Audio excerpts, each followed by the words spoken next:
Good morning to all of you. आज हम लोग डिस्कस करेंगे microbes in industrial product. Industrial product में माइक्रो ऑर्गेनिज्म का यूज। हम लोग पढ़ रहे थे माइक्रोब्स का हाउस होल्ड प्रोडक्ट यूज पढ़ चुके थे, घर में क्या यूज है। आज पढ़ेंगे इंडस्ट्रीज में, बड़ी बड़ी कंपनियों में, फैक्ट्रियों में माइक्रोब्स का क्या क्या यूज होता है। तो याद करते हैं, माइक्रोब्स का इंडस्ट्रीज फैक्ट्री में बहुत सारा यूज है। उनमें से सबसे बड़ा यूज होता है, आपका पहला यूज है एंटीबायोटिक्स प्रोडक्शन में। बहुत सारी एंटीबायोटिक प्रोडक्शन करने वाली कंपनी है, एंटीबायोटिक प्रोडक्शन करने की, जहां पर एंटीबायोटिक बनाई जाती है मेडिसिन कंपनी में। तो बहुत सारी मेडिसिन कंपनी है जहां पर एंटीबायोटिक के प्रोडक्शन के लिए माइक्रोब्स को यूज करते हैं। एंटीबायोटिक्स क्या होती हैं? ऐसे केमिकल सब्सटेंस जो माइक्रो ऑर्गेनिज्म से पैदा होते हैं और दूसरे तरह के माइक्रो ऑर्गेनिज्म को किल करते हैं, उन्हें हम एंटीबायोटिक कहते हैं। मतलब एंटीबायोटिक क्या है? स्पेशल टाइप ऑफ मेडिसिन है। किससे बनती है? माइक्रो ऑर्गेनिज्म से बनेगी। और किसको मारेगी? माइक्रो ऑर्गेनिज्म को मारती है। तो माइक्रो ऑर्गेनिज्म से बनने वाली मेडिसिन जो माइक्रो ऑर्गेनिज्म को मारती है, उस मेडिसिन को मेडिसिन न कहकर एंटीबायोटिक कहते हैं। तो देखिएगा, एंटीबायोटिक माइक्रो ऑर्गेनिज्म से बनती हैं और माइक्रो ऑर्गेनिज्म को किल करती हैं। एंटीबायोटिक बनाने के लिए पहला यूज है। दूसरा यूज है दारू बनाने के लिए, अल्कोहल बनाने के लिए। अल्कोहल के प्रोडक्शन में अल्कोहल बहुत तरह का होता है, ठीक है। अल्कोहल बहुत तरह के होते हैं, एथेनॉल, मेथनॉल, बहुत तरह के अल्कोहल, दारू जिसे कहते हैं आप, बियर, विस्की, वाइन, रम, बहुत तरह के अल्कोहल बनाने वाली कंपनी है। जो कहीं ना कहीं तो बनता होगा बियर, विस्की, दारू जो है वो बनाने वाली कंपनियों में, ठीक है। और कहां पर यूज है? तो बहुत सारी कंपनी फैक्ट्री में आपके बहुत तरह के एंजाइम्स बनाने में यूज होता है,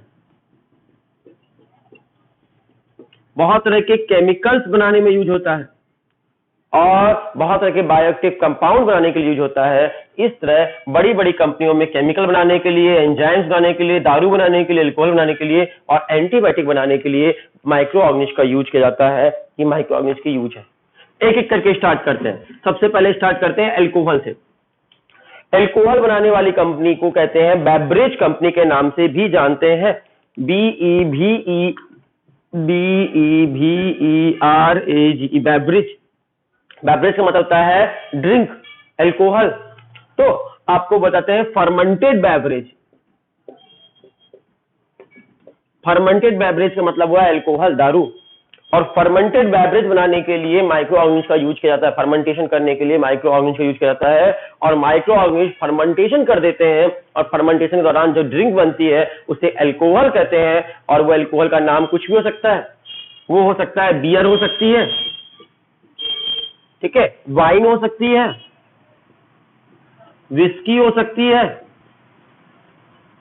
रम हो सकती है, वोडका हो सकती है। इससे कोई भी तरह की दारू हो सकती है। और वो दारू किस पे डिपेंड करती है, क्या नाम होगा, वो कौन सी दारू कहलाएगी, कौन सा अल्कोहल कहलाएगा, वो डिपेंड करता है कौन सा बेवरेज कहलाएगा। दो चीजों पर निर्भर करता है। वो दो चीजें कौन कौन सी है? रॉ मटेरियल, पहला है रॉ मटेरियल, कौन सा रॉ मटेरियल यूज किया, और दूसरा प्रोसेस, किस प्रोसेस के थ्रू बनाया गया।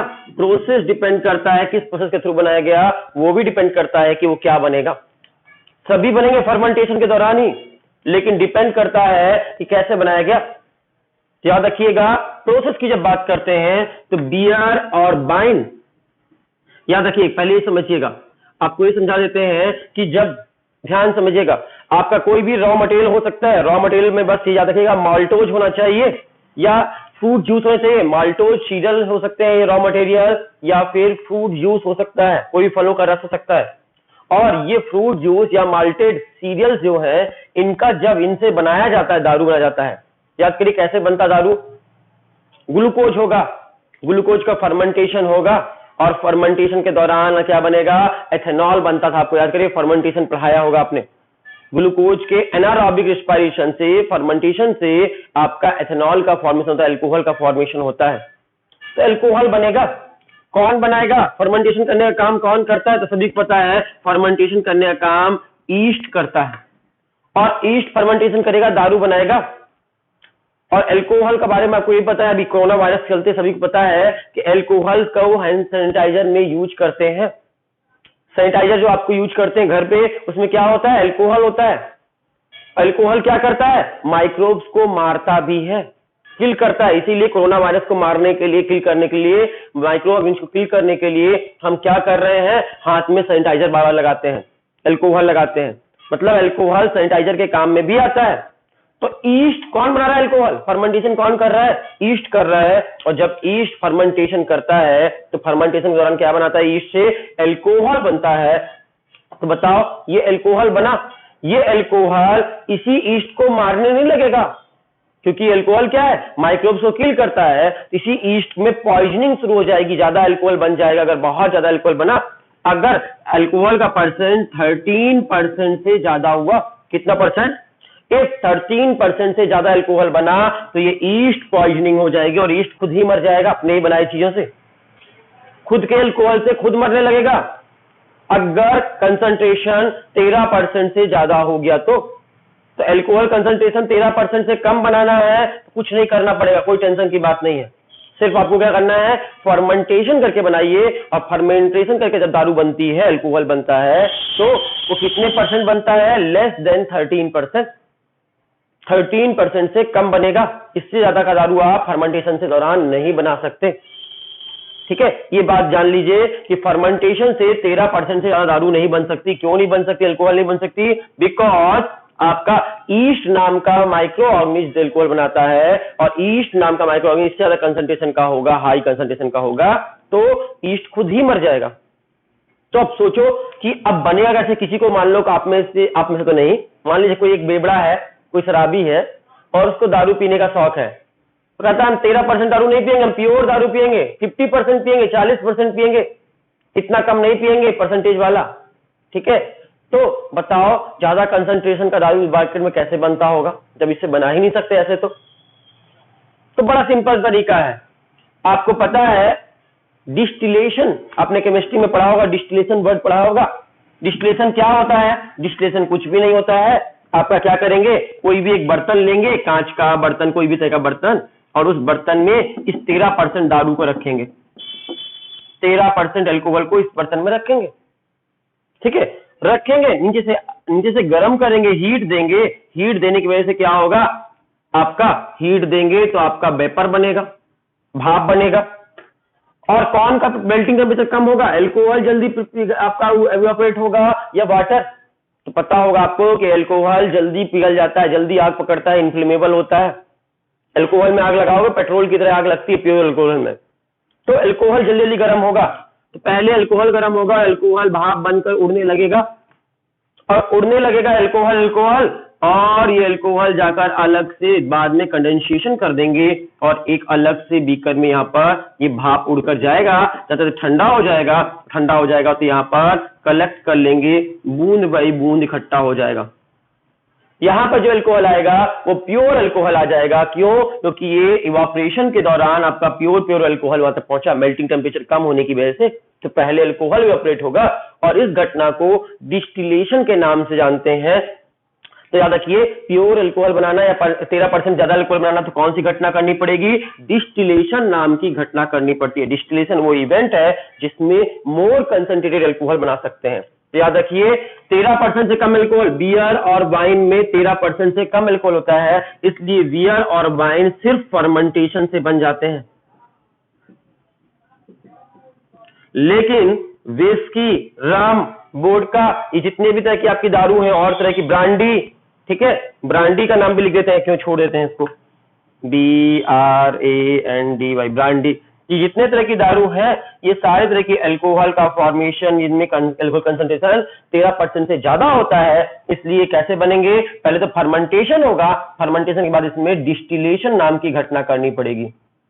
फर्मेंटेशन इसमें भी होगा, लेकिन फर्मेंटेशन के बाद क्या होगा, डिस्टिलेशन नाम का इवेंट होगा, और डिस्टिलेशन के बाद बनते हैं। याद रखिएगा, विस्की, रम, वोडका, ब्रांडी, ये सब डिस्टिलेशन से बनते हैं, और बियर और वाइन जो है विदाउट डिस्टिलेशन बनती हैं। इसमें डिस्टिलेशन करने की जरूरत नहीं होती है, और इनमें डिस्टिलेशन करने की जरूरत पड़ती है। क्यों, 13% से ज्यादा अल्कोहल बनाने के लिए डिस्टिलेशन करना पड़ेगा, और ये 13% से कम होती हैं, इसलिए उसमें डिस्टिलेशन करने की जरूरत नहीं है। लेकिन इस वाले प्रोडक्ट में, विस्की में, रम में, वोडका में, ब्रांडी में आपको क्या करना पड़ेगा, डिस्टिलेशन करना पड़ेगा, क्योंकि आपको कंसंट्रेशन अल्कोहल का बढ़ाना है, मोर देन 13% करना है। ठीक है, ईस्ट पॉइजनिंग से बचाना है। तो आपने क्या समझा कि डिफरेंट तरह के अल्कोहल डिफरेंट मेथड से बनते हैं, प्रोसेस अलग अलग है। इसमें सिर्फ और सिर्फ इन दोनों बनाने में फर्मेंटेशन हुआ और नीचे वाले में फर्मेंटेशन प्लस डिस्टिलेशन दोनों घटनाएं हुई। और इन सभी को बेवरेज के नाम से जानते हैं। और ये काम कौन कर रहा है? ईस्ट ये काम करता है और ईस्ट बेवरेज कंपनी में यूज हो रहा है, इसलिए इस ईस्ट को ब्रेवर्स ईस्ट के नाम से भी जानते हैं। Brewers east, BREWERS, brewers east. तो आपसे कोई पूछे कि अगर ईस्ट का यूज सेम ईस्ट है, जो ईस्ट आपने बेकरी में पढ़ा था, बेकर्स ईस्ट और ब्रेवर्स ईस्ट सेम ही ईस्ट है। दोनों का साइंटिफिक नेम सैक्रोमाइसिस सर्वेशिया ही है। सैक्रोमाइसिस सर्वेशिया, दोनों का साइंटिफिक नेम सैक्रोमाइसिस सर्वेशिया ही है। लेकिन दोनों में डिफरेंस ये है कि दोनों में डिफरेंस क्या है कि सैक्रोमाइसिस सर्वेशिया ये भी है वो भी है। वो बेकरी कंपनी में दुकान में आपने यूज करते हुए इसको देखा, उसको बेकर्स ईस्ट बोल दिए। इसको बेवरेज कंपनी में देखा, उसको बेवर्स ईस्ट बोल दिए। तो बेवर्स ईस्ट का यूज दारू बनाने में, अल्कोहल बनाने वाली कंपनियों में किया जाता है और बेकर्स ईस्ट का यूज बेकरी दुकान में किया जाता है। दोनों सेम है, दोनों का साइंटिफिक नेम सैक्रोमाइसिस सर्वेशिया है। दोनों में कोई डिफरेंस नहीं है, सिर्फ जगह का यूज है। उस लड़के को वहां ले गया तो उससे वो काम करवाया गया, इस ईस्ट को यहां लेकर आया गया, ये काम करवाया गया।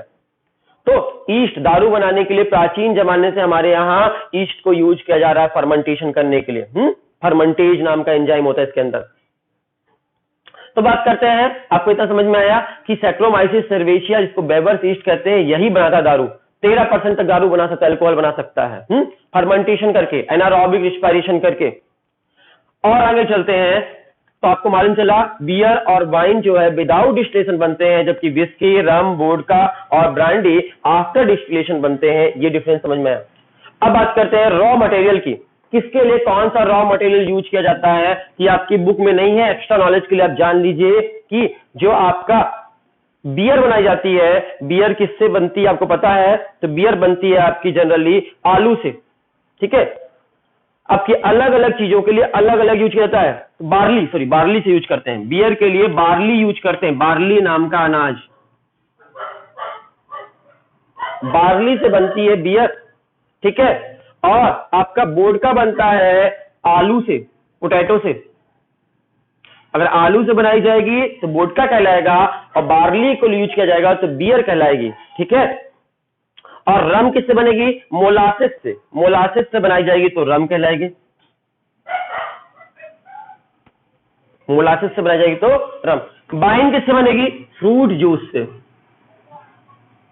फ्रूट जूस, फलों के रस से बनती है वाइन। तो वाइन बनेगी फ्रूट जूस से बनेगी। विस्की जो बनती है वो अनाज से बनती है, सीरल से बनती है। सीरल समझते हैं? गेहूं, चावल, अनाज, इन अनाज से बनती है विस्की। और ब्रांडी जो है, ब्रांडी भी बनती है फ्रूट जूस से, फ्रूट जूस।